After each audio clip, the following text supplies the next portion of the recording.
Current ratio, जिसका formula है current asset by current liabilities.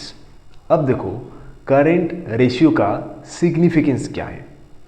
Assess the ability to meet short term obligation of business, यानी कि कोई भी बिजनेस का जो शॉर्ट टर्म फाइनेंशियल ऑब्लिगेशन है, जैसे कि क्रेडिटर्स को पे करने का एबिलिटी, जैसे कि बैंक ओवरड्राफ्ट को पे करने का एबिलिटी, वही करेंट रेशियो से हम एसेस कर सकते हैं। अब देखो करेंट एसेट का मतलब क्या। Current asset means those which are either in cash and cash equivalent or can be converted into cash within short time, यानी कि वो सारा एसेट जो या तो कैश और कैश इक्विवेलेंट है या फिर जिसको हम with in short time with in 12 months हम कैश में कन्वर्ट कर सकते हैं। जैसे कि कैश यानी कि कैश इन हैंड हो गया, कैश एंड बैंक हो गया। डेटर्स ये भी generally with in 12 months cash में कन्वर्ट हो जाएगा। स्टॉक तो वो भी हम सेल करेंगे तो कैश आ जाएगा या फिर बैंक में पैसा आ जाएगा।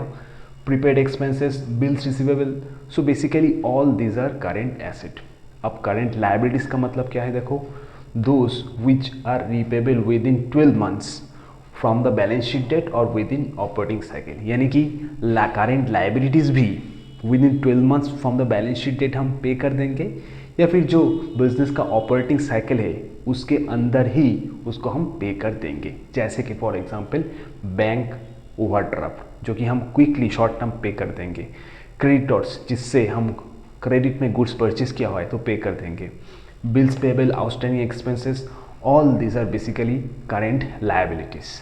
क्वेश्चन दिया हुआ है देखो, जिसमें stock 60,000, debtors 40,000, bills receivable 50,000, creditors 40,000, bills payable 30 and outstanding expenses यानी कि वेजेस है 30,000। अब करेंट रेशियो अगर कैलकुलेट करना है तो ऊपर में करेंट एसेट ले लेंगे, यानी कि स्टॉक है 60,000, डेटर्स है 40,000 और बिल्स रिसीवेबल है 50,000, तो वही हमने यहाँ पे टोटल कर दिया है। नेक्स्ट करेंट लायबिलिटीज भी अपने को ऐड करना है, that is creditors 40,000, bills payable 30,000, outstanding wages 30,000। तो टोटल करके कितना आएगा 1,50,000 ऊपर में और नीचे 1 lakh. So basically the current ratio will be 1.5:1। In general the ideal current ratio is 2:1, यानी कि आपके पास अगर करेंट लायबिलिटीज 1 लाख है तो मिनिमम 2 लाख का करेंट एसेट आपके पास होना चाहिए।